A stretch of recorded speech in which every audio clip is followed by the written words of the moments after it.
Ya kira-kira itu bro. Jadi gue dari telekomunikasi, pernah di otomotif, pernah ke telekomunikasi, pernah ke IT, gitu ya.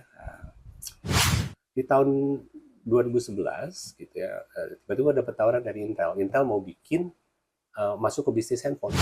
Namanya roadmap perubahan dari prosesor itu masih 2 tahunan. Sekarang tiap tahun bro. Tiap tahun? Tiap tahun. Artinya, dan setiap tahun itu setiap ada generasi baru, itu selalu ada peningkatan gitu ya.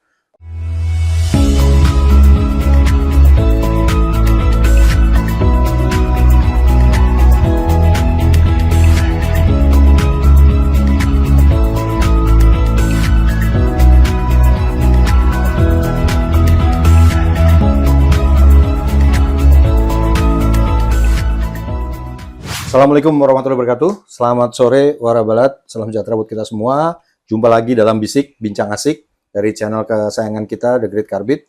Kali ini saya akan bicara dengan sobat plus senior saya. Beliau adalah yang ngospek saya dulu, ya.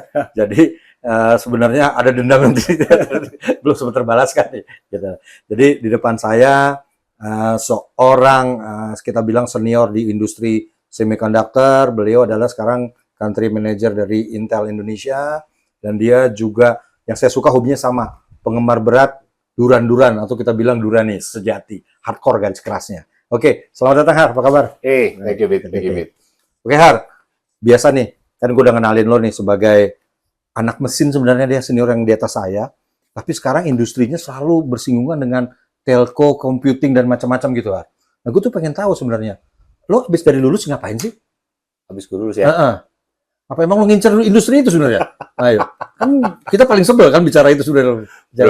Jadi ya, kita ini kan dulu pas kita lulus kan bukan anak yang paling pintar di angkatan kita ya.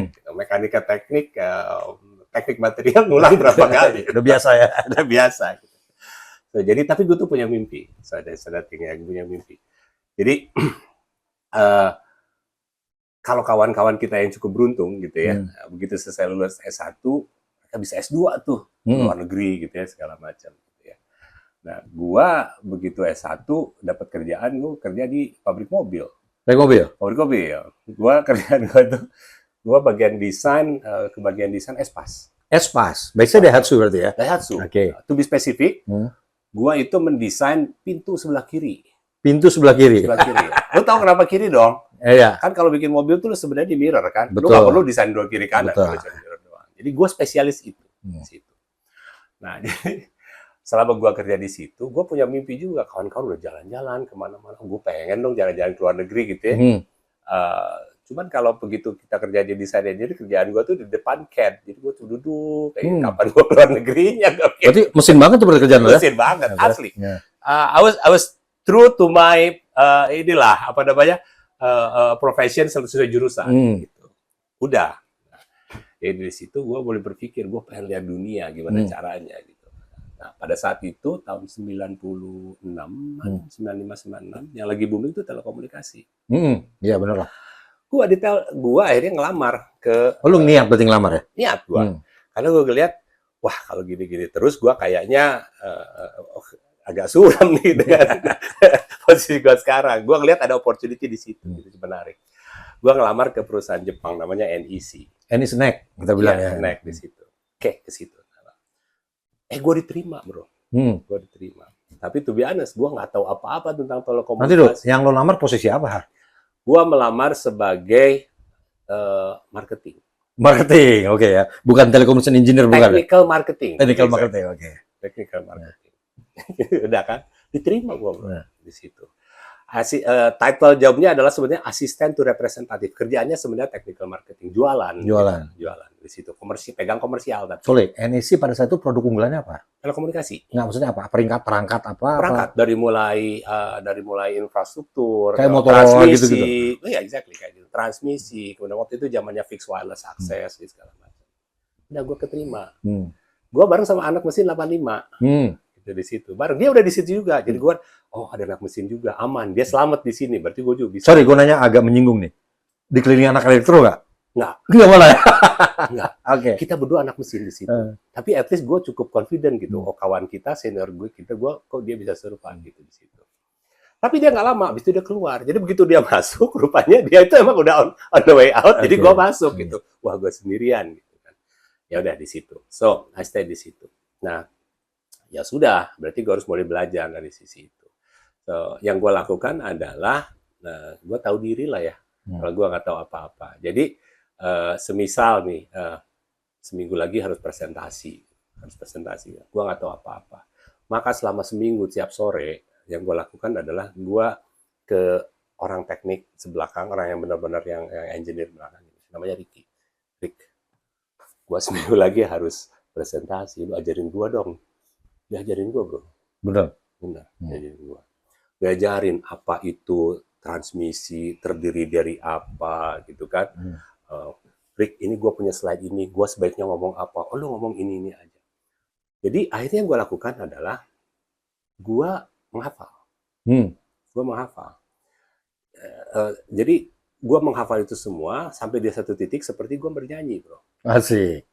Terus? Jadi nervous totally. Cuman kalau lu lancar aja. Hafal lirik kan lancar. Gitu. Satu kali masih keringetan, 2 kali masih keringetan, gitu kan. Lama-lama begitu lu berulang, oh ternyata ini. Lama-lama dapatlah pemahamannya. Makin lu ketemu dengan network, makin lu paham. Gitu. Nah dari situ akhirnya gue lebih paham tentang industri telekomunikasi di awal. Dari situ gue sempat di NEC, habis itu gue pindah ke Ericsson gitu ya. Di NEC berapa tahun? NEC gue 2 tahun. 2 tahun. Habis itu ke Ericsson ya? Ericsson gue cukup lama, hampir 8 tahun, 9 tahun nanti di situ. Tapi posisi marketing juga di Ericsson atau beda? Nah, yang lucu nih, jadi pindah. Itu kan asalnya di marketing, asisten representatif. Gue ngelamar ke Ericsson sebagai asisten account manager. Asisten account manager. Waktu gue di perusahaan Jepang itu, karena gue sendirian, gue harus melakukan banyak hal sendirian. Dari mulai ketemu customer, yang bapak-bapak direktur itu, sampai gue harus bawa surat, gue juga yang ngetik gue sendiri. I have to do everything. Lama-lama gue sebagai asisten account manager. Jadi multitasking banget loh ya? Multitasking. Bisa diterima di Ericsson, gue terima sebagai account manager, bro. Account manager. Gue bilang sama HRD-nya, saya bukan yang lamar sebagai asisten ya. Enggak, kualifikasi kamu sudah sama dengan account manager. Oh, oke. Baiklah. Udah. So, dari situ, akhirnya gue belajar sesuatu yang baru lagi. Karena di Ericsson waktu itu paling gede adalah tentang seluler. GSM infrastructure. Totally new things. Di situ gue belajar dari teknologinya, gue belajar ketemu dengan orang-orangnya, gitu ya. Bikin jaringan di situ. Udah nih selesai di Ericsson. Selalu ada periode dalam hidup gue di mana tiba-tiba jenuh. Kalau udah ada kayak gini ya, apa ya nextnya ya gitu di situ. Dan selalu ada tuh gatel itu selalu ada. Biasanya kalau nggak 5 tahunan, ya 2 kali dari situ gitu. Nah, waktu itu waktu itu gua ada satu perusahaan lagi mau melakukan investasi untuk teknologi CDMA.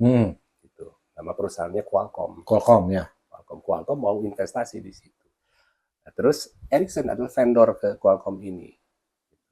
Orang Amerikanya yang ketemu sama gua, dia bilang gini, you seems like a guy who knows everybody, the who's who. Kita ini mau bikin kantor di sini, gitu. Ini besok lu ketemu HRD gue boleh nggak ngasih advice, dia punya berapa CV gitu, di situ. Oke, boleh. Udah gitu kasih orang ini, oh ini oke. Ini kayaknya kurang ya, saya advice gitu. Kira-kira hampir sejam setengah, akhirnya dia bilang, enggak lah, kenapa nggak lu aja? Bilang, apa? Saya tuh baik-baik saja, pekerjaannya saya nggak suka di sini. Gitu. Ya udahlah, kita tuh hold dulu nih dari yang ini, sampai mungkin kalau lu berubah pikiran, boleh gini. Singkat cerita, mereka akhirnya cukup lama worker di situ. Terus akhirnya tadi yang gatel tadi, akhirnya gue kepikiran, maybe it's about time untuk loncat, gitu ya.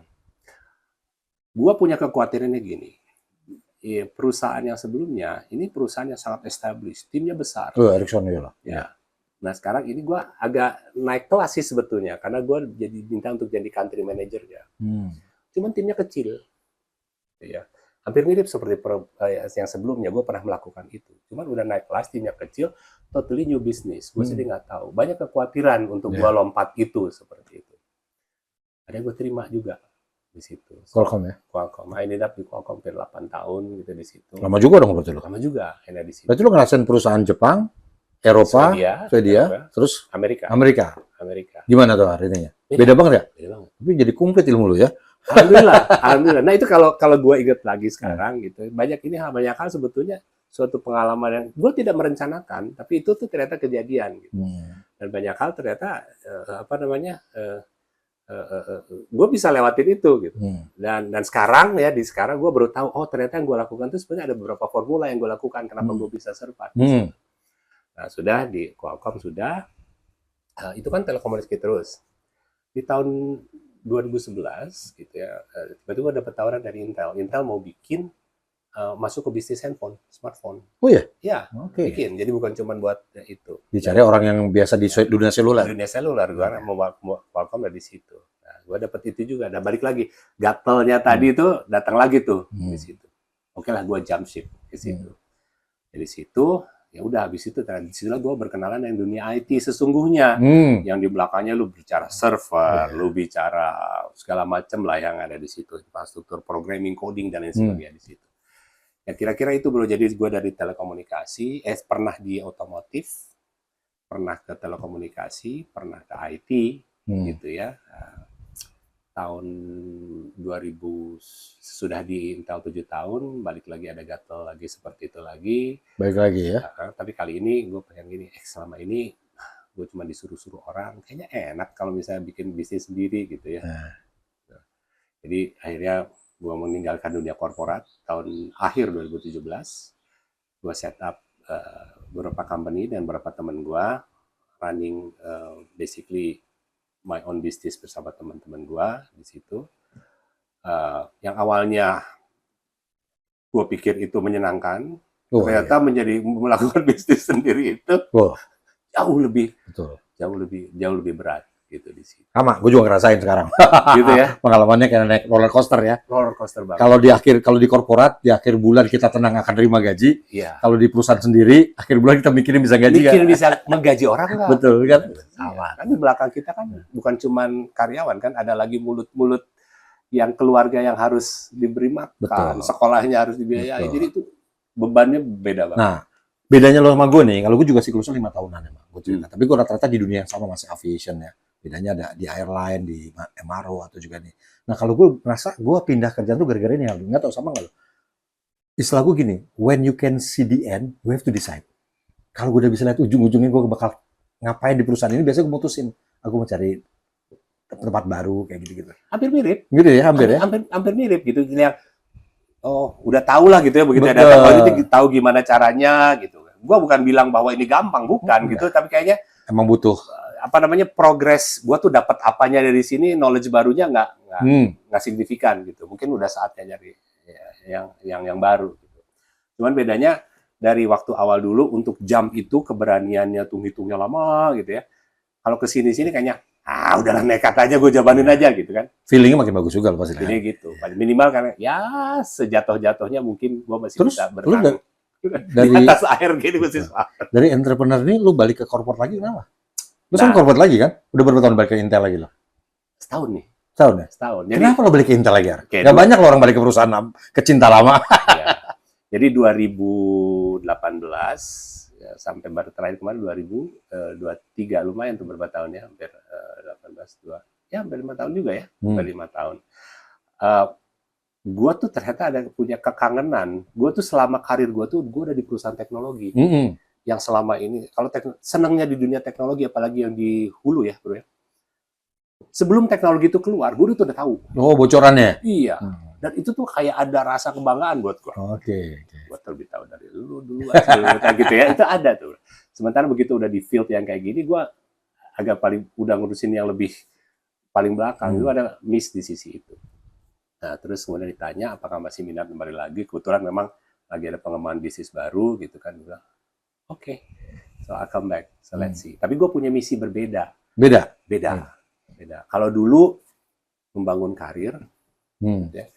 Sekarang sesudah gue merasakan semua termasuk melakukan bisnis, apalagi di umur yang sekarang, ya, gue tuh pengen Gue pengen bangun tim biar anak buah gue nanti bisa jadi seperti gue. Oke. Jadi sharing ilmu juga ya? Sharing ilmu. Sharing pengalaman ya? Sharing ilmu pengalaman. Dan memang selama mungkin hampir 10 tahunan terakhir itu, gue tuh juga seneng ngajar loh. Asik. Gue seneng ngajar. Jadi banyak gue ngajar di beberapa universitas. Biasanya yang diminta itu tentang tren bisnis, tren teknologi. Dan terakhir-terakhir gue bawain juga leadership. Leadership. Dan selama gue hiatus dari korporasi, gue juga ambil sertifikasi untuk coaching. Jadi untuk sharing itu seperti itu tiba-tiba menjadi sesuatu yang bisa gue nikmatin. Oke. Jadi sekarang visi gue mungkin satu usia juga ya di sisi itu. Gue punya misi yang berbeda lah ya. Gue pengen gimana caranya nih anak-anak di tim gue sekarang itu seumuran sama anak-anak gue.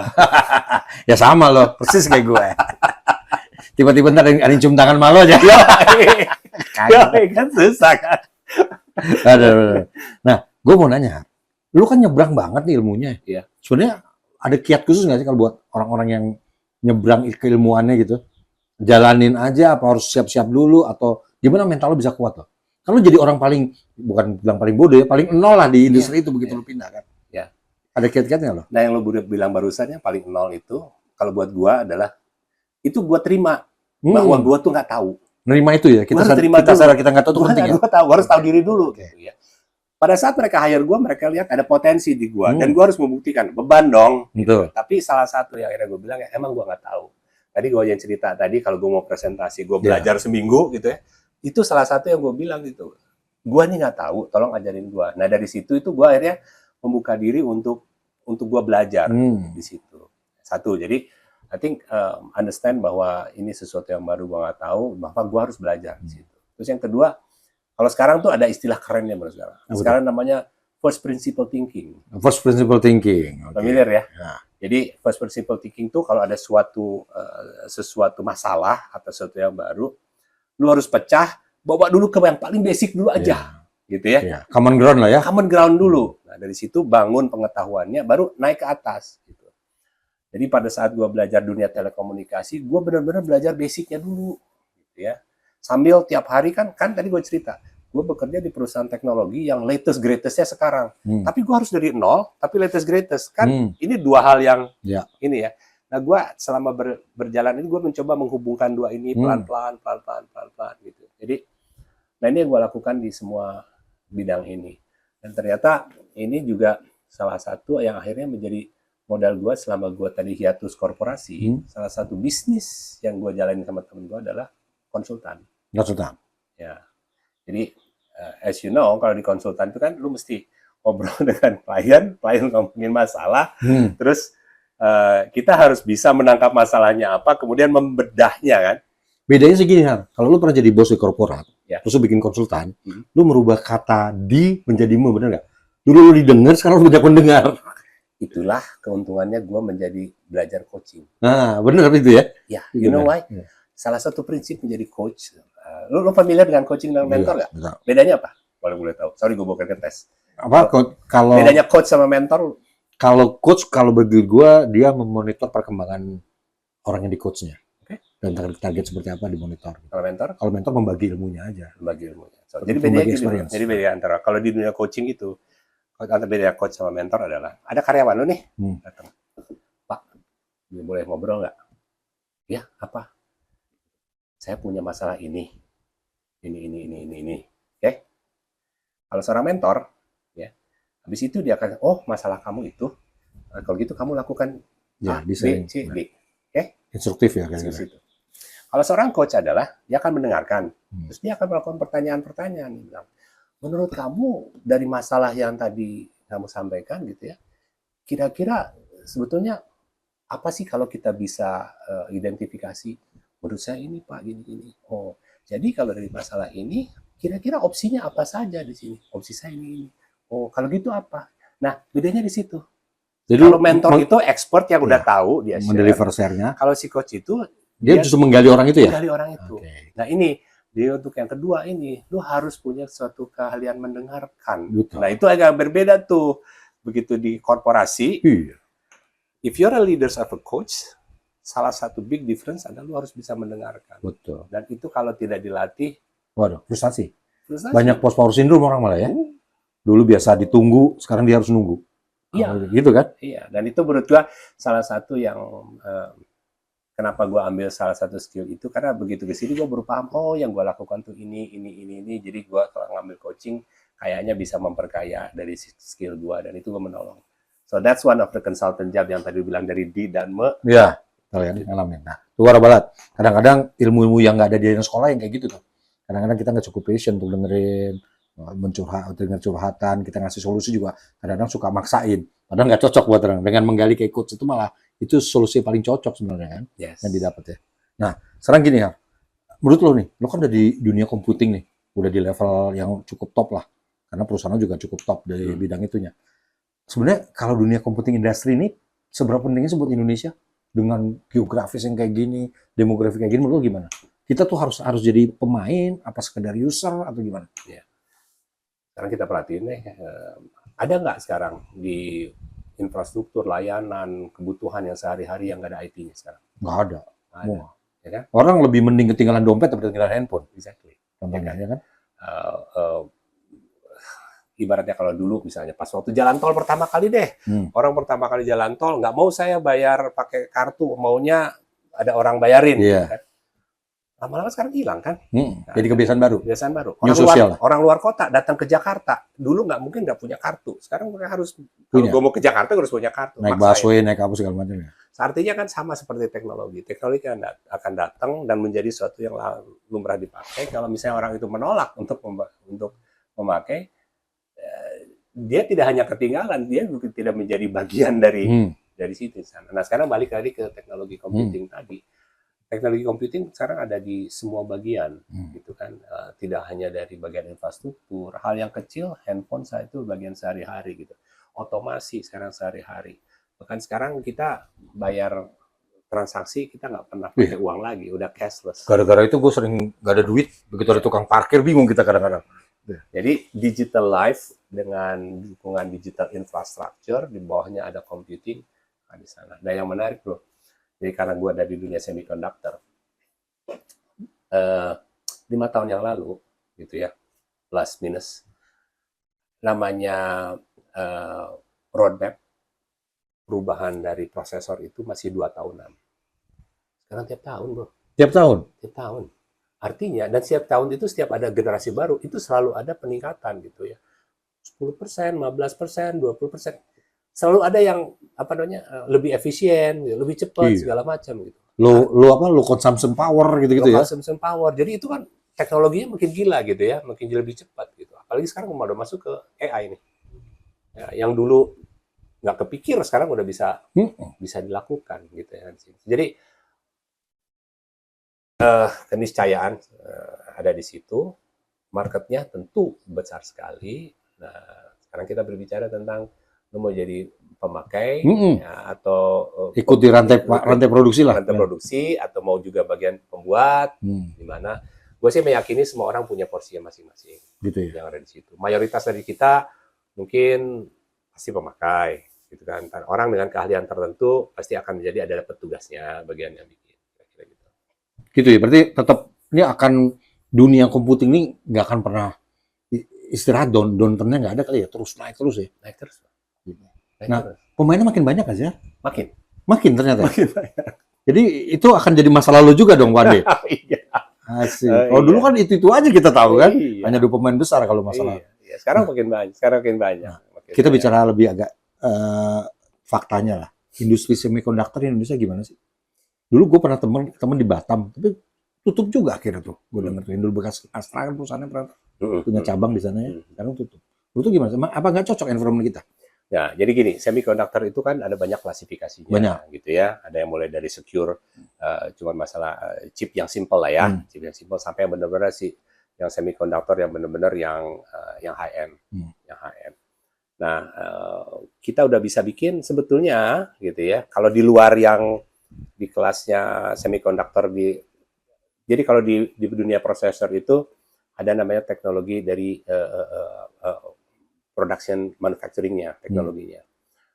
Kalau kita udah bicara yang paling 3 nanometer nih, yang kecil gitu ya, itu cuma ada 3 company yang bisa melakukan. Okay. Intel, TSMC, sama Samsung. The The rest of the others belum sampai ke situ. Belum ya? Belum sampai. Selain dari sisi kemampuan, biaya besar, juga ada teknologi-teknologinya yang memang untuk litografi misalnya, yang hanya memang bisa ada export control lah, hanya bisa untuk beberapa country segala macam. Jadi memang ada dunia teknologi ini cukup ketat. Strict banget ya. Dari sana. Tapi Indonesia punya peluang, banyak peluang bro di situ. Satu, kalau dari sisi industri semikonduktornya, tentu kalau yang dari mulai bikin punya kemampuan. Kemampuan mendesain menurut gue itu salah satu opportunity Desain Indonesia. Desain. Membuat beda lagi. Kalau dia semikonduktor itu ada istilah fabless. Fabless, oke. You design, tapi nanti minta ke tempat lain untuk bikin. Kita di sana. Jadi kemampuan desain itu basically bisa untuk dan bisa maksudnya lebih luas lagi bisa bermain di situ ya? Bisa lebih luas di situ. Manufacturing beda lagi karena perlu investasi dan alat-alat dan sama seperti dunia produksi lah bro, misalnya dunia produksi. Kalau ditanya bisa bikin nggak? Bisa, tapi yang mau beli ada nggak? Volume kan? Berbicara volume. Nah itu juga sama gitu. Yang mau beli siapa? Domestic consumption atau ekspor segala macam. Itu hampir sama seperti ini balik. Nah, kalau tadi kan balik tadi ya. Sekarang dunia semikonduktor sekarang kan tadi cycle-nya asalnya 2 tahunan sekarang. Gara-gara itu kali ya. Tahun itu makin pendek lagi. Jadi kalau lu berhenti berinovasi mati itu bener ya langsung ya. Satu mati. Kedua, yang kemarin dibikin mesti cepat dikonsum tuh. Oh iya. Asik. Kalau enggak kan banyak backlog dong. Gitu sih. Jadi banyak konsiderannya nih yang harus dipikir. Tapi kalau menurut gua salah satu yang Indonesia punya opportunity adalah resource untuk kemampuan mendesain itu mah dibutuhin. Masih ya. Masih di situ. Termasuk dalam desain itu misalnya untuk yang tadi programmingnya, coding di belakang gitu ya. Dan satu lagi Indonesia. Indonesia itu kaya dengan mineral. Nah, sumber daya gua mau. Gimana? Kita punya banyak opportunity. Nah, mungkin ini harus diekspor. Banyak critical minerals namanya yang nanti bisa harusnya kita bisa berjoin ya. Jadi bisa sama opportunity di situ. Mungkin kita jadi kadang-kadang ya kalau kita bicara gitu bisa bikin ini mah kita bisa bikin juga gitu kan. Kenapa nggak bikin sendiri? Bukan masalah bikin sendiri, pasarnya ada nggak? Gitu kan. Balik lagi tadi kan harus mulai dari itu bang, kebutuhan pasar. Kebutuhan pasar bisa ngikut nggak? Yang tadi setahun tadi habis nggak? Gitu. Kalau kita yang kemarin dibikin nggak habis, gimana? Sementara harus invest lagi yang baru dan lain sebagainya. Menurut gua sih sumber daya manusia nih harus. SDM. Nah, menurut lo kalau dengan industri seperti itu ada yang harus ditweak, harus di-shape nggak di dunia pendidikan kita? Menurut lo ya? Pasti. Harus. Harus ya? Harus. Jadi kemampuan mendesain itu yang lo bilang tadi, kalau bisa dikeluarkan. Nah, ini kan masalah penguasaan teknologi tinggi. Betul. Ya kan di situ kan. Jadi lulusan S1, S2, S3. Nah, mungkin cukup nih S1 nih. Kalau mau penguasaan teknologi harus mulai sampai ke S3-nya harus banyak. Researcher-nya harus ada banyak lebih tinggi lagi di situ. Mungkin di Intel sana isinya dokter-dokter kali ya? Iya. Gitu ya. Jadi hal yang biasa dokter kerja di industri. Sekarang tuh uniknya dunia IT ya. Dunia IT itu tidak hanya orang yang memang harus lewat jalur pendidikan, tapi orang yang memang senang ngulik, gitu, tapi dia punya keahlian, itu dia bisa luar biasa loh. Itu yang dari kayak model hacker bisa berguna juga ternyata. Banyak juga yang ada jalur seperti itu lah, jalur seperti itu. Jadi dari sudut menurut gua itu kan tidak harus selalu mendesain. Nanti pada saat membuat pun sama. Untuk merakit itu kan perlu juga keahlian tertentu gitu. Membuat PCB yang 2 layer, 3 layer, sampai lebih kompleks lagi gitu kan. Itu pasti akan perlu keahlian yang berbeda. Iya. Itu kalau ukurannya ketelitian, gede. Keahlian. Apalagi kalau dikecilin. Gitu kan, perlu keahlian yang berbeda. Menurut gue ya, kalau kita selalu berbicara membuat, tidak semua orang akan menjadi pembuat atau makers. Mayoritas dari kita tuh sebetulnya user. Okay. Bukan berarti menjadi user itu juga menjadi suatu underdog atau kerugian loh. Justru pertanyaannya, kalau kita menjadi seorang user dan kita menjadi expert user, itu bisa meningkatkan produktivitas lebih tinggi. Contohnya AI aja ya. Gue ngomong AI ini sekarang lagi rame ya. AI lagi rame, maka semua orang harus bisa membuat aplikasi AI. Semua orang harus bisa ini ya. Menurut gue nggak perlu. Pertanyaannya yang lain, most of us, mayoritas dari kita itu menjadi bahkan sebenarnya user. Kalau Anda seorang misalnya tadi, karena kita dulu kuliah ya, bayangin nggak? Sekarang itu kalau lu jadi mahasiswa, tools AI itu banyak banget. Oh, banget. Banyak banget. Kalau mau masuk, mau meneliti, ada AI yang untuk mencari topik penelitian. Lu bisa dibantu tuh dari research question. Udah. Habis itu topiknya lu cari untuk nyari referensi. Keluar tuh referensinya. Terus habis itu dia bisa petakan lagi sampai riset yang sampai 10 tahun ke belakang. Anak cicitnya kemana? Kalau lu bikin summary, gitu ya. Udah selesai, lu mau menulis pun dibantu nulisnya. Udah selesai nulis, mau publishing supaya kualitas publishing adalah. Jadi in teori ya, anak mahasiswa sekarang sebetulnya harusnya bisa lebih tulus. Iya. Terus, kalau tahu memanfaatkannya. Tapi kan most of us tidak seperti itu. Kita ya, contohnya sama lah. Kayak Google Search, pakai ChatGPT mungkin yang basic. Padahal sebetulnya kalau kita tahu memanfaatkan promptnya bagus, tahu banyak. Nah, jadi menjadi seorang user, tapi kalau menjadi seorang expert user, itu bisa jadi ahli loh. Dan kita bisa mendapatkan banyak manfaat di sisi itu. Jadi kalau opini gua, di industri ini tidak harus selalu orientasinya adalah maker, tapi bisa jadi memang expert user ya. Expert user. Nah, itu salah satu perspektif. Expert user itu bisa jadi bahan untuk mendefine new product atau new innovation. Sangat dong. Ya kan? Sangat. Itu yang mungkin juga harus digali ya. Iya. Nah, gue pernah ke Korea, kebetulan diundang LG Lab. Ya. Ternyata LG itu labnya itu dipakai oleh industri-industri lain. Jadi gue baru belajar di situ bahwa Samsung, Hyundai pun pakai produknya LG. Mereka punya sama kolaboratif teknologi lah. Di Indonesia udah jalan belum kayak gitu? Artinya begini, kalau kita mungkin tahu ya perusahaan Indonesia yang lagi industri elektronik, salah satunya Polytron misalnya. Bisa nggak Polytron kolaborasi dengan LG bikin industri baru atau dengan Intel bikin industri baru? Jadi perusahaan-perusahaan besar nih rata-rata ya, rata-rata perusahaan besar tuh punya program CSR atau program yang sifatnya untuk bagaimana untuk membantu teknologi tadi. Gitu. Perusahaan-perusahaan besar itu banyak seperti itu. Cuma salah satu kesulitannya adalah bagaimana menemukan mitra yang tepat gitu.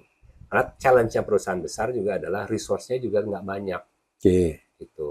Nah, jadi kalau misalnya ketemu sama mitra dan mitranya bilang, oke, nanti kita bagi-bagi tugas ya, gua ngerjain ini, ngerjain ini gitu. Nah, kalau misalnya ketemu yang kayak itu klop tuh, itu bisa jadi. Gitu. Jadi mungkin konsultan lo yang lo bakin sebelumnya harus lo bantu orang begitu bisa dong ya? Nah, itulah salah satu yang sesudah gua keluar itu pada saat waktu 4 tahun lalu, salah satu yang gua lakukan adalah itu. Gua mau bawa pengalaman gua di industri ini, dari mulai menghubungkan orang, gitu kan, terus menjadi ngasih advisory. Itu salah satu expertise yang akhirnya dimanfaatkan. Ternyata gitu, bro. Ternyata ya kalau udah seusia kita ya, namanya pertemanan itu itu sangat valuable loh. Sangat valuable. Network itu luar biasa. Terus gue pernah dengar suatu coach bilang bahwa at the end bisnis itu it's a matter of relationship. Selama lo trust terus itu jalannya enak kayak gitu ya. Sales itu tidak menjual produk. Emosi. Sales itu menjual trust. Trust ya. You basically can sell anything kalau lu udah percaya sama orangnya. Betul. Nah tuh, Warabalat, saya selalu pesan ke semua orang, hidup itu ada 3 hal yang kamu harus simpan terus. 1 skill, 2 network, 3 tuh karakter. Kalau kita 3-3-nya punya, lu pasti dicari orang, betul nggak? Ya. Contohnya hari ini, suruh balik lagi. Nah, kalau kita balik lagi ke dunia yang lagi heboh kan teknologi Cina nih. Artinya Cina kok bisa mengejar seperti itu? Lu melihat dari sisi lo yang lo amatin dari tahun 90-an ke sekarang tuh apa sih yang mereka lakukan? Tiba-tiba jadi hebat banget lah bikin apa aja gitu. Ini hanya salah satu ya. Iya, my personal opinion. Salah satu yang membuat mereka hebat adalah mereka punya pangsa pasar yang besar. Indonesia punya dong? Kita juga punya. Nah, contoh balik lagi rame AI ya. Betul, AI itu yang bikin develop AI paling banyak itu dari mana awalnya? US. Riset Amerika China dong. Risetnya dari Amerika, tapi kemudian dibuat produknya, dites di pasar, di lapangan, untuk pasar Cina. Yang penggunanya pun macam-macam, tidak hanya segmen paling tinggi, bahkan segmen paling banyak. Berarti errornya banyak, pengalaman problem solvingnya banyak. Karena itu dilakukan sangat masif dan banyak sekali experience-nya, akhirnya kan berkembang lebih cepat di situ. Jadi salah satu kelebihannya menurut gue tadi karena pasar itu menjadi field of experiment. Jadi yang lu bilang tadi jangan-jangan expert user banyak dari sana ya sebenarnya kali ya. Iya ya. Pasti ya. Sama kali dunia lu kan, seorang mekanik yang baik kan dia Iya. paling sering menemukan problem dong. Betul. Ya kan? Kalau makin banyak problemnya dia makin expert dong. Betul. Ya kan? Nggak keringet dingin kalau ada masalah. Nggak masalah. Nah, dengan dunia computing kayak gini ya, gue pengen nih pendapat lo pure lo aja tentang dunia kripto, online, terus data center, security. Indonesia tuh gimana sih? Apa yang bisa dari apa yang perlu dikembangkan, apa yang bisa jadi bisnis. Terus kasus kemarin ada apa? Security jebol data. Pertanyaan lu banyak banget dari itu. Enggak, itu Banyak berhubungan dari sangat besar sekali. ya satu-satu lah, kripto lah. Gue juga sampai sekarang kan belum tahu pengen main tapi bingung juga mau main apa enggak gitu. Couple things, gue bukan ahli di investment, jadi gue nggak bisa komen mengenai kripto gitu ya. Mungkin yang gue lebih. Tapi ada masalah dengan computing kan, yang orang nambang-nambang kripto itu kan. Ya, Nah, kayak gitu itu industri itu akan jalan. Kalau itu infrastrukturnya ya, itu masalah infrastruktur. Mungkin gue bisa lebih bicara kepada infrastruktur. Boleh lah. Gitu. Jadi ya dengan adanya yang tadi data center salah satunya, satu di Indonesia itu ada peraturan untuk industri tertentu, untuk industri keuangan misalnya tentang data sovereignty itu harus ada di Indonesia. Berarti kalau data Indonesia harus disimpan di Indonesia. Berarti kebutuhan itu ada. Itu udah undang-undang ya? Ya, salah satu industri yang berkembang. Lu mau industri keuangan, situasi keuangan kayak apa? Yang paling terus berkembang apa? Industri keuangan. Ya, kan artinya industri keuangan yang terus berkembang. Apalagi sekarang dengan digital life seperti ini. Kebutuhan processing gila-gila. Kebutuhan data center masih akan banyak. Yang lagi naik lagi adalah kebutuhan karena adanya AI, enterprise itu mereka sekarang akan mulai lagi ke big data. Mereka mengolah data. Kalau dulu data yang ada itu hanya bisa dikumpulkan di store, sekarang dengan data yang banyak ini, sekarang kan udah zamannya sensor segala macam, sama di industri lu penerbangan kan, sekarang datanya banyak. Sekarang berarti harus diolah. Kalau diolah perlu ada infrastruktur. Jadi itu kebutuhan sih sama enterprise pun. Terus enterprise itu kalau kita bicara AI sekarang, salah satu isunya di enterprise ada tentang security. Kalau lu pakai AI yang misalnya ini file ya, kan karena lu kerja pakai AI gampang ya, cuma masukin filenya, hasilnya keluar. Tapi kalau lu perusahaan, lu masukin filenya lari ke cloud, lu concern nggak? Concern dong, ini lari kemana file gua kan? Maka lu pengennya kalau bisa di dalam perusahaan lu sendiri, maka lu perlu infrastruktur sendiri. Nah ini kebutuhan data center akan banyak. Ada rasionya nggak sih kan? Data center terhadap jumlah penduduk? Sebenarnya ada nggak sih? Waduh. Gua nggak pegang angkanya. Ya kira-kira menurut lu kita akan tumbuh berapa kali lipat atau taruh misalnya jumlah penduduk kita sekian, data center yang ideal tuh harusnya akan berkembang seperti ini, ada gambaran nggak? Bahwa industri ini akan gila-gila. Gua nggak punya angkanya, tapi sebagai gambaran karena semua industri itu akan berbasis IT, kebutuhan untuk server itu terus meningkat. Perusahaan telco akan perlu mereka untuk kebutuhan data centernya. Kemudian habis itu perusahaan-perusahaan yang tadi dunia FSI akan terus ini. Pemerintah dengan adanya e-government mereka juga perlu data center. Jadi ini kebutuhannya udah di semua lini, bro. Jadi gua nggak bisa bicara kebutuhan growth-nya seperti apa gitu ya. Yang ini buat gambaran aja. Jadi karena semua lini ini banyak, kebutuhannya tinggi. Yang menarik, kebutuhan data center itu kebutuhannya terkait juga dengan power. Betul. Artinya kebutuhan listrik. Kita sebagai konsumsi listrik gila-gilaan kita sebagai anak mesin itu akan sering ke sana. Lari kadang-kadang sekarang IBT ya, energi terbarukan harus segala macam. Dua yang gue tangkap sih kalau dari data center sekarang, selain listrik, masalah cooling system ya. Itu juga jadi masalah baru kan. Banyak yang nggak kuat juga ternyata prosesor-prosesor tercanggih pun harus didinginkan. Gila. Dan pendinginan itu udah kalau yang udah perlu dinginnya gitu harus kalau ekstrimnya ya, lu tahu komputer direndam dalam liquid. Iya. Gue pernah nonton film apa tuh kayak gitu tuh. Ada. Di data centernya mungkin di bawah laut mah apa di laut ada liquid gitu. Mungkin kalau perlu pindahin ke Antartika gitu. Nah, tapi artinya tuh industri akan gila-gilaan tuh masih ya data komputer semua. Tuh, suara berat masih banyak peluang kalau mau belajar dunia ini, dunia computing dan segala macam. Nah, kalau lu kan udah berapa kali di korporat, di luar segala macam. Lu ngelihat ada tipikal leadership yang cocok nggak sih untuk kita? Apa sifatnya harus adaptif? Tergantung industrinya, lu taruh tipe leadership seperti ini gitu. Pengalaman lu gitu. Kan lu pernah di industri otomotif beda banget dong dengan dengan yang banyak apa yang lebih computing kayak gini kalau Lu pernah dengar istilah situational leadership nggak? nah itu yang gue bilang. Kalau Gue suka bilang adaptif. kalau gua meyakini itu si situational leadership, bahwa namanya leadership itu harus ngelihat situasinya, kebutuhannya seperti apa, gitu kan? Kalau di situational leadership itu kan yang tahap yang paling awal itu ada lu harus direktif, gitu ya. Jadi kalau anak buah lu masih belum tahu apa-apa, ya cara paling mudah adalah gua kasih arahan dong. Terus habis itu nanti habis lari ke situ, lu lari tadi ke yang sifatnya ke mentorship, gitu ya. Mentorship, lu udah sedikit meniadakan direktifnya, lebih kecil, gitu ya di situ. Lebih canggih lagi, lu udah nanti bahas lagi ke yang tadi ke coaching lagi. Lu jadi coachnya dia, gitu kan. Kita teman diskusi. Anak gue lu teman diskusi. Tugas lu cuma nanya-nanya aja. Alternatifnya apa? Cara terbaiknya apa? Kira-kira gimana? Terus kalau kamu lakukan itu, kira-kira yang kamu kebayang sama apa? Oh Pak, kebayangnya sebegini. Jadi gimana? Ya udah Pak, saya kerjain itu aja. Itu paling enak bro. Kalau lu jadi udah jadi bos ya, anak buah lu kayak gitu, terus anak buah lu sendiri yang ngerjain, dari segala macam. Dan mereka biasanya kalau coach itu coaching leadership, mereka komit loh di situ. Berarti sorry, lu udah jarang marah-marah dong anak buah? Tergantung anak buah yang mana gitu kan. Yang terakhir udah di levelnya delegate, benar-benar delegate. Lu udah tahu anak buah lu tuh dan top notch. Lu udah cuman kasih tahu tugasnya ini ya. Dia udah tahu apa yang dilakukan. Udah itu mah udah. Itu paling enak di situ. Lu masih terlibat nggak dalam rekrutmen di posisi ini? Masih dong. Masih. Harus. Biasanya lu nyari orang kayak apa sih? Ya, biar warabalat penonton kita tahu nih. Gua nyari. Lu masih lihat, sorry, gue potong. Masih lihat IP nggak? Enggak. Karena lu udah IP juga. Mungkin unfortunately ya, di industri yang gua sekarang ini memang kita nyarinya orang yang sudah berpengalaman. Oh gitu. Jadi pengalaman lebih dilihat sih. Pengalaman. Yang di sini. Mungkin ini salah satu yang mungkin selalu termasuk anak gua baru lulus gitu ya. Kalau baru lulus, udah cari kerjaan dulu deh.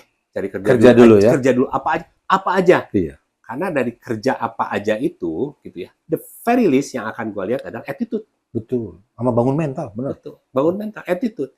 Syukur-syukur kerjaannya sesuai dengan ekspertisnya. Jadi bisa benar-benar tahu lah masalahnya. Gitu. Tapi dari attitude, kalau lu nggak kayak gue cerita tadi, gue bukan orang bidangnya, kalau gue mau belajar, that's fine. So, jadi biasanya kalau gue nge-hire, gue akan lihat itu satu. Attitude dia, gitu ya. Kira-kira dari omongannya, integrity-nya kelihatan, bisa terlihat nggak? Trustworthy nggak dia ya? Ya, ada di situ. Terus kemudian, willing to learn nggak orangnya? Yang belajar ya? Ya, ada belajar di situ. Terus dari cerita, ada grit nggak? Nah, grit ini apa ya? Ulet. Ya, keuletan. Keuletan ada nggak di situ? Jadi, gue baru mau pertanyaan gue berikutnya sebenarnya mau tentang ini. Pandangan lo tuh terhadap grit versus talent tuh gimana? Talent penting, apa grit lebih penting? Kalau disuruh milih? Harus ada balance dua-duanya. Harus ada balance dua-duanya. Kalau mau optimum. Kalau mau optimum. Gitu. Tapi grit itu sebenarnya terbangun dengan suasana kantor nggak sih, menurut lo?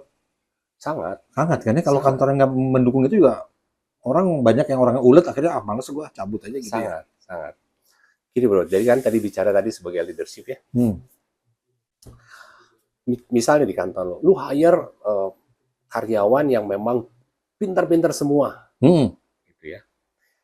Dibandingin dengan mereka yang nggak kurang pintar gitu ya, pintarnya di bawah mereka lah, semua. Mana yang lebih sulit? Yang pintar-pintar tadi. Kenapa?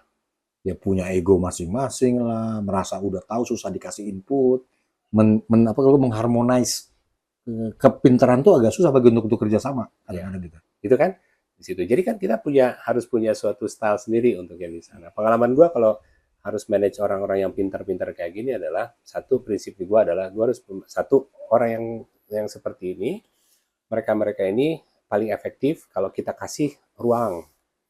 Kasih ruang. Pertama sepakat dulu sama mereka. Tugas kita ini ya. Sepakat? Oke, sama. Berarti ujungnya kita udah sama sepakat nih. Oke. Caranya balik lagi ke yang tadi. Gua cek dulu nih orang ini. Harus gua direct, harus gua mentor, harus gua coach. Gitu ya.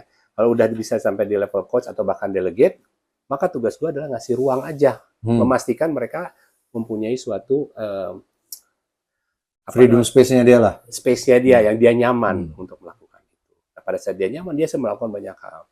Dan dalam konteks itu, maka kalau prinsip gue adalah gue harus memastikan bahwa gue nanti bisa adalah menjadi bagian dari solusi, bukan jadi bagian masalah mereka. Oke. Karena dan itu lo harus ada check and recheck. Jadi kadang-kadang mereka ngelihat gitu, problem gue tuh di atasan gue, bukan masalah Betul. talent. Sering banget tuh. Itu sering. Dan lo harus jadi wasit yang adil. Harus. Kayak gitu kan. Nah, untuk itu di kantor gue, semua orang boleh manggil lu gue sama gue. Oh gitu ya.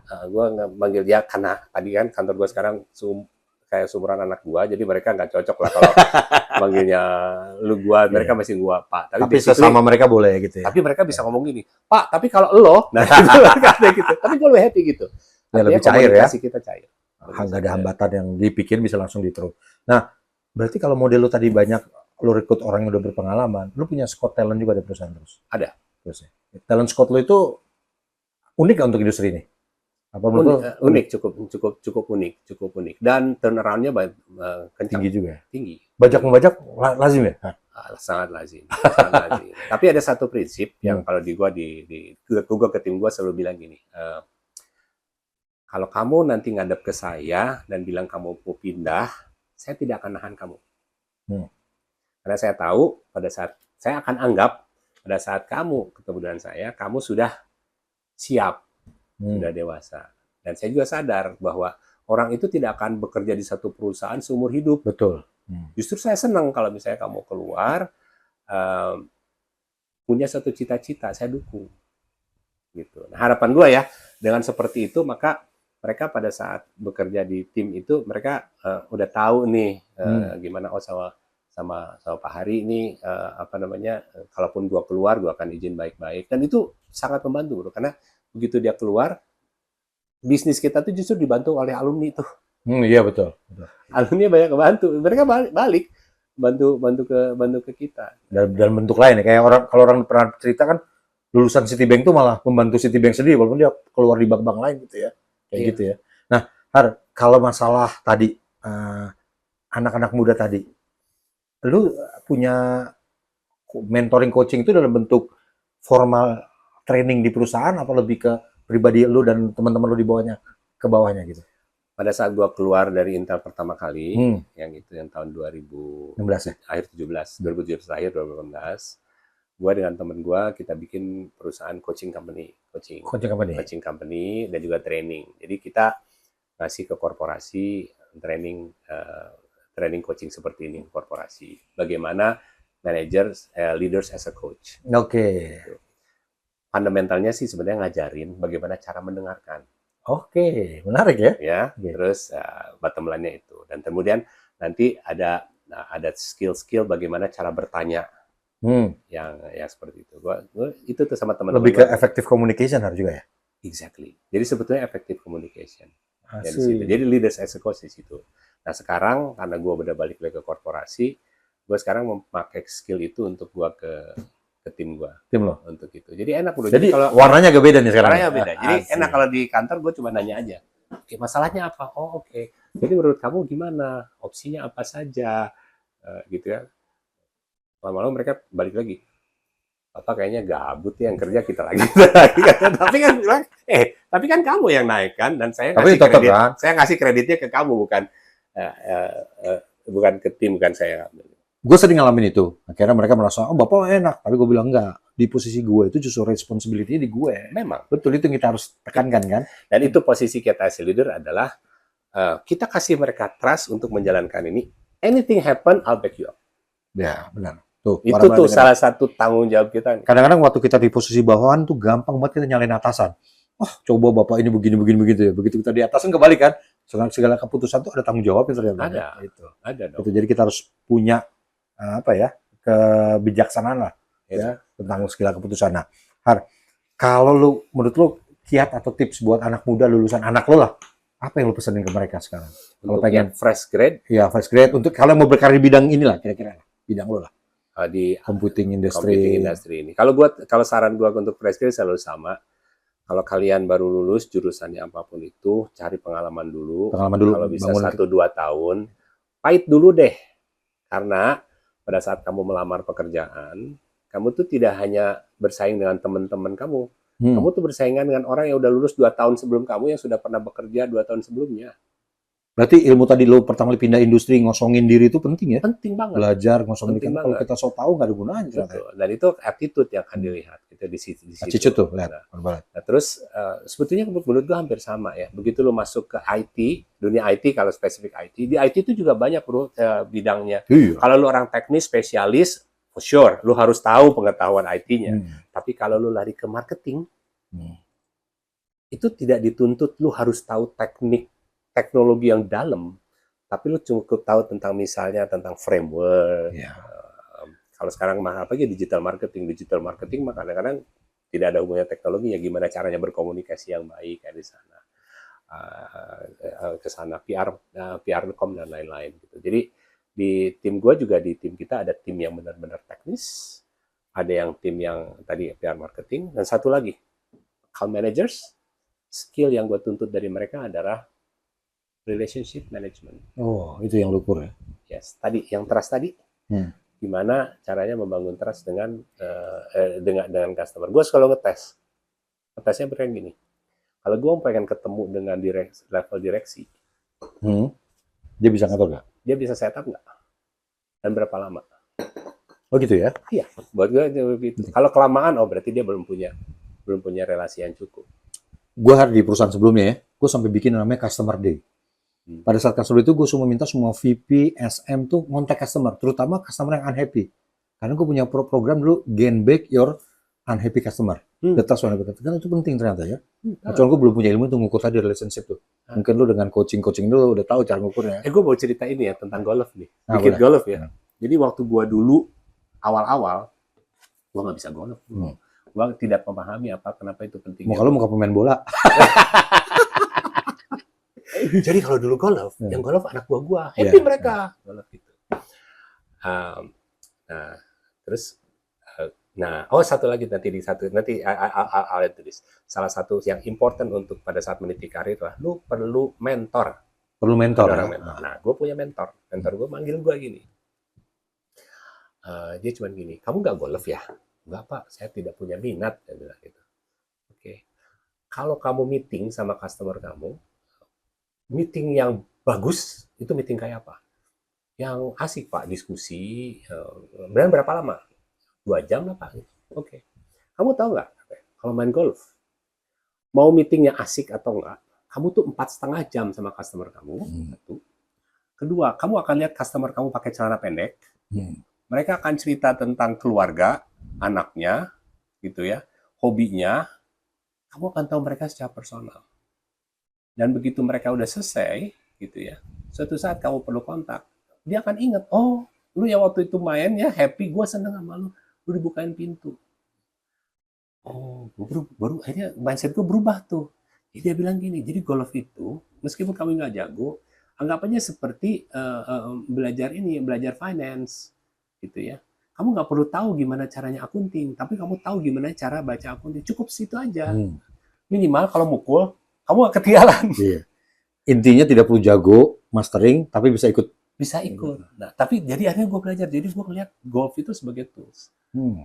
Golf sebagai tools ya? Golf sebagai tools. Atau olahraga lain juga bisa yang makan tapi waktu golf ya? itu terus terang. Karena banyak jalan ya, bener nggak? Kenapa akhirnya gue paham. Lu suka gak suka, lu stuck 4,5 jam sama lu gitu kan. Apalagi kalau satu kartu, Pak gimana rumah, Pak? Wah, cerita banyak.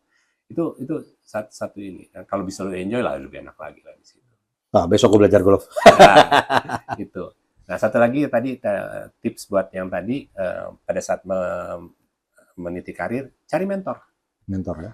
Kalau ada di perusahaannya, carilah mentornya siapa.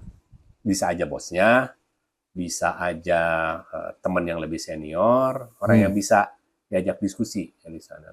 Kalau gue dulu kebetulan salah satu mentornya adalah komisaris di perusahaan. Di situ. Baik banget komisaris mau jadi mentor.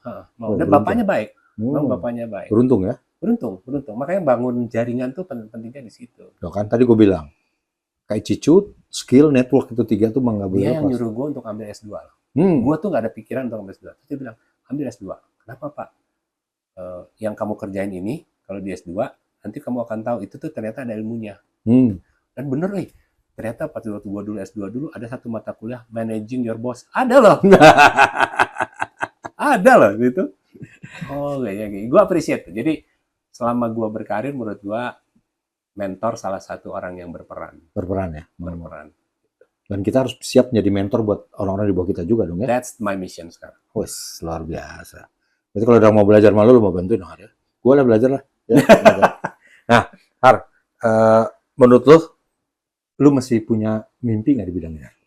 Yang belum jadi mimpi lu? Seru, iya. Mimpi pribadi boleh, mimpi korporasi juga boleh, yang lu harus mimpi lu apa gitu? Karena lu udah ya, di dunia komputing, lu di Indonesia udah ya di situ udah nggak ada lagi, mau kemana lagi lu? Ya kalau tadi ya, kalau mimpi gue tadi gue pengen yang tadi yang ke sana. Tapi yang gue lagi nikmatin sekarang adalah sama kayak lu nih, lu kan kalau ngeliat sini lu koleksi kaset segala macam gitu ya. Di usia sekarang itu gue merasa harusnya sih dari dulu kali ya. Gue akhirnya sudah bisa berdamai dengan diri sendiri. Bahwa gue tidak memerlukan validasi orang, gue tidak harus membuktikan apapun pada orang gitu ya. Itu tuh ternyata membawa kedamaian. Kedamaian itu buat gue akhirnya gue melakukan hal-hal yang menurut gue akhirnya memilih-milih. Gue mau ngelakuin hal yang emang gue sukain deh. Contohnya dulu ya, terus sekarang gue bikin band tau nggak? Gue bikin band sama teman-teman gue gitu kan. Actually gue nggak main alat musik, gitu ya. Tapi gue tahu bagaimana memanage tim. Oke. Jadi gue akhirnya sekarang gue manage band. Lu band manager jadinya? Gue band manager sekarang. Itu salah satu yang kalau tanya lu mimpi-mimpi, itu dulu tuh gue selalu pengen, wah kayaknya jadi ini nikmat banget ternyata ya? Wah enak banget, enak banget. Jadi lu kan manusia banyak hobi, Har. Kalau gue lihat FB lu, Ya, lu melihara ikan, gue piara ikan, kucing, terus lu tanaman-tanaman ya? Tanaman. Gue ikan itu, gue zaman dulu belum rame aquascaping. Lu main aquascaping ya? Gue udah main aquascaping. Gue malah dibilang foundernya komunitas aquascape zaman dulu. Jadi kalau mereka bikin history, mungkin ada nama gue lah di situ ya. Gue main juga akuarium laut, reef keeping. Zaman dulu masih belum ramai komunitas, gue udah di situ. Para belat hari ini manusia sudah hobi nih. Jadi cukup unik lah teman kawan-kawan gue ini. Jadi di situ. Gue pas kemarin COVID lagi seneng tanaman, gue ketemu tanaman. Gue seneng nature sih. Kalau itu buat gue ada apa namanya menikmati. Gitu. Berarti lebih ke mimpi lu tentang kedamaian doang sekarang dong ya? Tua kali, gue rasa kalau kita udah tua gitu. Salah satunya gue pulang dulu dari Kuwait. Gue sama di Kuwait juga 6 tahun ya. Adalah aku pengen punya koleksi bisa ditaruh di rumah ya di sini gitu. Kalau di Kuwait dan di orang kan susah ngumpulin kayak gini. Ini kayak gini jadinya tempat. Betul ya, punya satu koleksi gue dulu koleksi diecast. 118 khusus Mercedes. Gue cuma taruh di kantor, bro. Karena kalau buat di rumah, gue tahu gue akan ngomelin. Ini ngulang cerita gue. Di dalam sana ada 1000 diecast gue. Sama udah separuh gue taruh kantor kan? Nah, Har, kalau misalnya nih lu disuruh ngulang kuliah, sebenarnya kuliah apa sih bagi lo yang harusnya diajarin nih supaya orang bisa survive kayak lo sekarang? Atau pelajaran apa yang lo rasa mesti kayaknya dulu kita nggak dapet nih kayak pelajaran kayak gini? Menurut gua basic finance. Basic finance penting ya? Basic finance itu penting. Semua orang cita-citanya pengen jadi bos. Benar, itu. Pengen jadi pemimpin di perusahaan. Pada saat lo di titik itu, lo suka nggak suka tuh lo harus belajar finance. Gue kalau finance belajar kenapa? Gue nggak pengen dibohongin. Nah, itu satu. Iya benar. Kedua ya itu dari sisi pemimpin. Kedua, kalau lo tahu finance, mungkin lo bisa lebih baik dalam memanage personal finance lo. Betul. Lo akan tahu investment. Dari zaman yang kita dari gaji kecil gini kan ada teorinya ya, katanya kan kalau lu gajian 10% harus ke sini, 5% sini dan lain sebagainya. Sisanya nah itu yang lu pakai gitu kan. Unfortunately kita belajar dari kesalahan kan. Mungkin kalau kita punya pemahaman seperti itu. Tapi belajar bisnis tadi minimal dari keuangan menurut gua penting. Even lu seorang engineer pun gitu kan lu harus tahu. Kalau lu tahu tentang itu kan sangat membantu. Karena walaupun kita engineer, ujung-ujungnya sering gue terlibat ke project yang sepertinya project management walaupun teknikal ya, ujung-ujungnya budget juga yang dikontrol. Iya. Betul kan? Cuman gimana caranya supaya anak-anak sekarang bisa paham itu bukan menjadi suatu burden ya.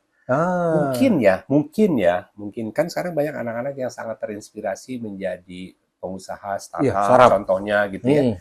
Mungkin angle itu yang harus dilihat. Bahwa namanya ngurusin startup itu kompleks loh. Benar. Kamu tuh nggak cuma bikin produk, kamu tuh bicara tentang ngurus tadi keuangan, dari investor, keahlian komunikasi, bagaimana buat komunikasi. Habis itu bagaimana membuat jejaring. Betul. Sama bikin tim, benar nggak? Terakhir begitu company lo udah gede, lu harus bikin tim. Bener itu loh, bikin super tim tuh setengah mati. Nah, jadi kalau dibalik apa yang harus dilakukan nih, tadi kan kalau di mungkin mata pelajarannya mungkin tadi bisnis keuangan ada baiknya di situ. Tapi di luar itu ekstrakurikuler, belajar berorganisasi. Di dalam organisasi belajar berkomunikasi yang baik karena skillnya para pemimpin yang baik itu adalah bagaimana mereka bisa berkomunikasi secara efektif kan, Betul. membuat masalah yang sulit menjadi bisa mudah Gampang. dipahami gitu. Dan bisa merangsang orang untuk tertarik dengan kita. merangsang. Iya. Dan gue terus terang banyak belajar di himpunan. Banyak banget gue. Gitu ya? Iya. Iya.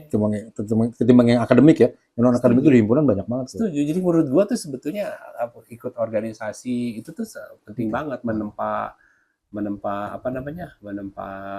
keahlian di situ. Ya sebenarnya sih mungkin dari semua orang akan ngalamin dari situ. Yang paling penting lagi yang ujungnya adalah tadi kan kita bicara grit ya. Keuletan, ketelatenan. Bicara tentang mindset. Ya, semua orang tahu pengen sukses, tapi mereka nggak pernah bersiap untuk gagal. Nah itu satu mindset yang harus juga harus dipelajari somehow. Gitu. Mungkin kita dapatnya sesudah kita tua gitu, tapi kalau bayangin kalau itu bisa dapat dari anak. Oh iya, mentalnya lebih kuat ya banget ya. Keren banget. Terakhir ya kita bicara soal hobi lah. Udah teknologi udah lah kita lupain dulu. Kenapa sih lu suka duran-duran? Kalau gue dulu emang dengan gayanya, lihat gayanya gitu seneng banget gitu. Kok kayaknya asik banget kalau jadi. Kita anak 80-an ya. Iya. Gue yakin semua orang punya duran-duran, punya posternya dan pernah jadi pengagum. Lu tau gak orang yang paling gue kagumin dari duran-duran siapa? Siapa? Nick Rhodes. Nick Rhodes malah ya? Yang nggak banyak ngomong ya? Yang banyak ngomong. Dan lu tau dia foundernya, dan dia tuh dijulukinya The Controller. Oh iya? Iya. Jadi semua konsepnya itu dia yang bikin. Wah sih. Ya. Walaupun frontlinernya si Simon Le Bon sama orang lain dia di John belakang. Taylor ya yang paling. Dia orangnya kan diem. Kalau dia ngomong sophisticated loh bro, itu kayak benar-benar kayak British aristokrat yang suaranya dalam tapi ngomongnya gitu. Buat gua tuh apa ya, amazed tuh ngeliat dia gitu. Dan kesukaan gua itu. Pertanyaan gua gini, waktu duran-duran pecah lo sedih nggak? Sangat. Kalau gua enggak lo, kenapa? Karena dia habis itu benerin dua band keren juga. Ya kan, satu Arcadia, satu lagi Power Station kan. Dua-duanya asik juga. Oke, gua tanya. Album terakhir yang lu dengerin apa? Yang mana nih? Dua. Gue sih denger, gue berhenti sampai Notorious sebenarnya. Exactly. Tapi kalau yang lain single-single masih denger. Lu tahu dong kalau itu tuh Notorious berarti kan album Big Thing dan album ke berapa ya? 4 kali ya. Duran-duran itu ada 16 album, Bro. Iya, gue punya semua kaset. Sampai sekarang masih ada gitu di sini. Teman-teman bilang lu nggak move on ya orangnya. Enggak menurut gue itu. Nah, gue tuh terinspirasi sama Nick Rhodes. Dari situ gue ngeliat wah, ini orang ini. Jadi karakter dia yang lo suka banget ya.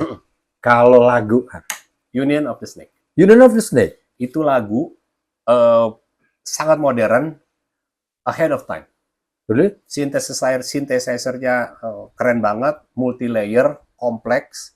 Gue kan ada band tadi ya, kita tuh main tribute band duran-duran. Kita udah main di Hard Rock, kemarin habis bikin juga. Lagu openingnya selalu itu? Apa lagu penutup? Nah ini Arena ya, ini album live. Kita Live mainin Arena. ini semua. The whole album. Terakhir kita main di Hard Rock 22 lagu. Ini lagu pertama bukan Is There Something As You Know? Is There Something As You Know? Wah, gue ingat banget. Nah, gue punya tribute band, konsep kita adalah bermain musik semirip mungkin. Musiknya ya, karena kalau nyari penyanyi mah susah. Jadi kita main di sini. Nah, itu Union of the Snake buat gue ahead of time, modern, multi-layer, susah maininnya. Kata teman-teman gue yang musisi itu. Susah ya? Susah. Lagu kesayangan gue tetap The Reflex. Itu susah. Kata mereka, ada yang bilang katanya, itu ya multi-layer, chord-nya aneh, dan lain sebagainya. Exciting sih buat gue. Nah, sekarang kalau band sekarang lo ada yang suka nggak? Band sekarang? Mau Indonesia, mau luar boleh lah. Tapi band terkinian. Band kekinian, karena gue kalau Linkin Park udah termasuk kekinian. Enggak lah, udah lama juga. Udah lama juga ya? Band MTV tuh inget ya? Band MTV ya. Gue sekarang lagi dengerin siapa? Gue kalau Indonesia mah gue senangnya gue fansnya Cloud. Gue mungkin sama ya. Gue juga terjebak dalam ruang waktu. Cloud Project ya. Nah, lu kan seneng ngeband ini. Kalau band Indonesia dulu yang duran-duran mirip-mirip tuh, zaman dulu ada punk modern, pernah denger nggak? Oh, yang Perang Bintang. Ya, mirip banget, duran-duran banget gitu itu Perang Bintang. Ada di 10 Bintang Nusantara ya kalau kasetnya. Nah, lu kepikiran nggak band lu bikin album sendiri? Versi Indonesia atau versi duran-duran Indonesia lah? Bro, di awal kita mulai podcast ini adalah salah satu kata kunci yang gue sampaikan adalah gue tahu diri. band lo kan nggak kan? Iya, lo tapi kan gue tahu diri, gue bukan musisi. Terus enggak, band kita ini adalah band tribute. Jadi kenapa band tribute? Kita sebutnya tribute fans band. Kenapa tribute fans band? Karena isinya adalah orang yang ngefans. Kita sama sekali nggak ada. Jadi kalau Cockpit Genesis gitu, lo sing Blue Silver ini duran-duran gitu ya? Bagi Anda teman-teman yang mau sewa kita, tolong hubungi saya. Nanti saya bisa barangkali untuk acara ulang tahun. Boleh juga tuh. Kemarin gue reuni nyewa second board karena biasa Queen kan. Bex gue undang lo karena seumuran kita ini duran-duran banget gitu. Atau New Wave lah zaman itu ya. Kalau gue zaman itu suka banget duran-duran, suka banget Nickerson, waduh gue suka banget. Terus Depeche Mode, waduh. Oh, gue Depeche Mode suka juga. Iya, punya musik-musik synthesizer yang agak unik lah. Kalau di genjotan pertama udah enak, udah enak banget gitu ya. Tapi musik sekarang tuh sebenarnya back to the 80s loh. Banyak anak-anak muda, gue nggak tahu namanya, cuman kalau dengerin itu sangat familiar karena itu back to the 80s. Gue tahu sih Arito Pramono tuh mulai banyak tuh main-main lagu yang pakai synthesizer model zaman dulu. Iya. Seneng ya. Benar. Nah, untuk membuat band ini cukup kesulitan buat gue. Salah satunya adalah mencari pemain keyboard yang gila, tahu bisa sequencer yang bagus gitu. Bahkan sebenarnya programmer sequencer kita itu tuh drummer, bro. Oh ya? Iya. Asik. Drummer. Tapi beatnya duran-duran tuh emang drumnya juga model-model begitu kan? Keren. Dan ada periode yang berbeda-beda. Nah, sekarang jadi drummernya beda, habis itu mereka pecah, warna musik berbeda lagi sekarang. Cuman kalau gue selalu bilang ke teman-teman, kalau lu hardcore fans mah lu nggak usah milih-milih lah, lu kan harusnya suka semua di situ. Betul. Nah, cuman kadang-kadang yang susah adalah ngenalin musik ke generasi anak lo lah. Gue tuh keterusan, untungnya anak gue anak jadul dan aku senangnya musik gitu-gitu. Senang elo, senang apa.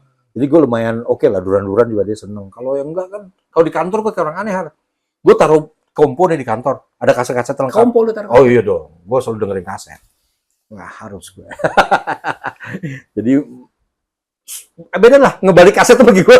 Ngeriwain tuh hal yang aduh asik banget. Iya ya. Dan analog. Anak sekarang tuh kan nggak ngomongin album, nggak pernah mereka dengerin. Ya karena generasi Spotify kan, lu pilih lagu, pick up lagu gitu ya. Dan mereka nggak tahu perhubungannya gitu ya.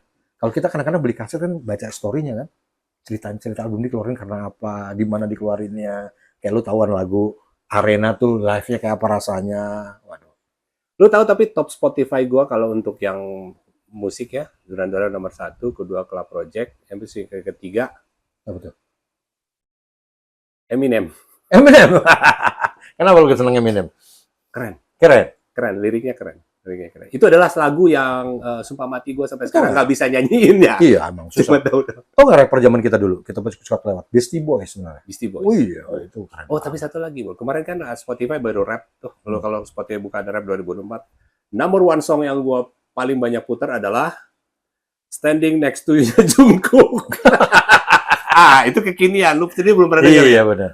Benar tuh. Itu keren lagu. Keren ya? Itu keren lagu. Jadi gue kan begitu gue lihat itu, wah gue sebenarnya ARMY bukan Durani. Berarti boleh dong next gue podcast sama band lo? Boleh. Seru juga kita ngobrolin duran-duran nih. Kita sibak-sibak masa lalu. Boleh. Nih kayak Nick Rhodes orang perlu tahu tuh. Kalau perlu kita selingin gambar-gambar ya nanti. Boleh. Jadi band gue ini ada dari Java Jive, dari Protonema, ada yang dari Project Pop. Backing vokal kita ada anak yang Bandung rata-rata dong. Anak Bandung, ada backing vokal kita ada yang dari Dewa, dan kemudian sisanya professional musician. Kenapa lo pilih Sing Blue Silver? Itu kenapa penggalan lirik yang lu lirik lagu dari The Chauffeur. Tahu The Chauffeur. Yang lu pilih itu. Kenapa nggak ada Chauffeur aja banyak? Udah ada kali ya di luar. Kalau Silver kan kita udah Silver, bro. Itu yang main 50 plus semua. Tapi janji lo permintaan lagu gua tuh kalau lo mainin Friend of Mine ya. Itu lagu jarang banget yang terakhir gua mainin part di Hard Rock, kita mainin beberapa lagu klasik. Ada bengong. Jadi ini cuma beberapa orang yang apa. Jadi di situ gua belajar ya, kalau lu jadi entertainer, when you are trying to entertain group, apalagi mereka bayar tiket, ya, lu mesti tahu tuh. Lu jangan nggak boleh egois tuh. Lu harus juga memuaskan. Dan lu nyiapin lagu cadang buat encore-nya ya. Harus. Rio itu terakhir. Rio selalu ya. You know what? Gua tuh harus sampai audisi nyari pemain saksofon. Anjir, kayak gitu ya? Sampai nyari saksofon. Emang nggak bisa digantiin pakai Kita kan main musik otentik, bro. Oh, jadi lu niru banget pokoknya ya? Ya, jadi saksofonnya. Cuman rambut udah nggak bisa semua niru ya? Alhamdulillah. Parah banget ya, waktu zaman SMP tuh saya tergila-gila sama pemain bassnya Duran-Duran. Jadi gaya rambut John Taylor, belajar bass udah bener banget Jadi semua. bayangin dia jadi John Taylor kebayang nggak? Gue kasih lihat foto gue SMP.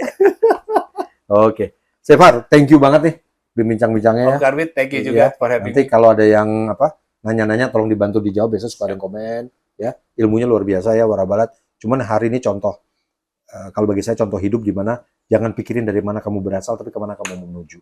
Even bukan bidangnya dia bisa sukses di computing.